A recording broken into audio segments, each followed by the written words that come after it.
Before you notice the museum, you notice the tank. It's a Tiger II, the Koenigs Tiger, turret number 213. It sits outside the December 44 museum here in Gleize in the municipality of Stoumont, Belgium. It's not placed here to decorate a courtyard, but to serve as a fixed point, a reminder that the ground was once part of an active battlefield and that the machinery of war can outlast the moment that produced it. The first thing the Tiger II communicates is scale. The tracks are wide and heavy, and they're designed to distribute the weight of a vehicle that approaches the mass of a small building. The road wheels run the length of the hull in a tight, deliberate pattern, engineered for burden, not for comfort. The turret rises with a blunt authority, and the long 88mm gun extends beyond the front of the tank as if it expects the road to offer a target.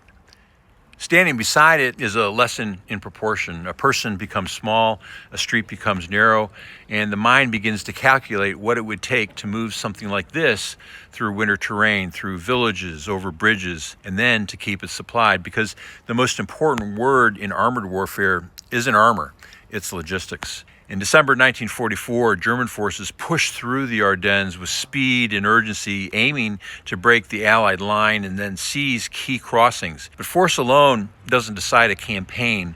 Weather limits visibility and movement, roads funnel vehicles into predictable routes, and fuel determines how far a plan can travel before it stops becoming a plan. And resistance, even in small increments, can turn a timetable into a liability. This area became one of the places where momentum could not be sustained. Units pressed forward, then slowed, and then stalled. Fuel shortages tightened, and routes became contested. The situation narrowed until heavy vehicles like this one became difficult to support, difficult to recover, and sometimes impossible to keep. And when that happens, the machinery designed to dominate becomes something else entirely, an object that the crew must abandon in order to survive. That is the quiet weight of this tank. It's not only a weapon, it is evidence of limits, evidence that steel and firepower still answer to roads, supply lines, and time. The Tiger II was built to impose control.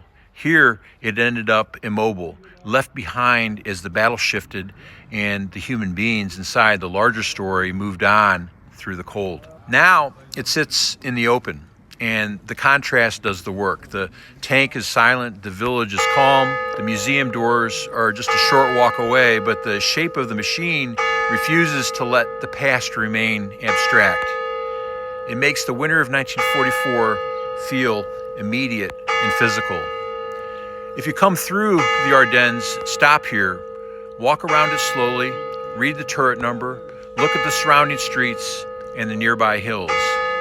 Then go inside the museum and follow the thread from artifact to outcome, because December 1944 was not defined by a single vehicle, but by the people who endured the conditions that made vehicles like this necessary in the first place.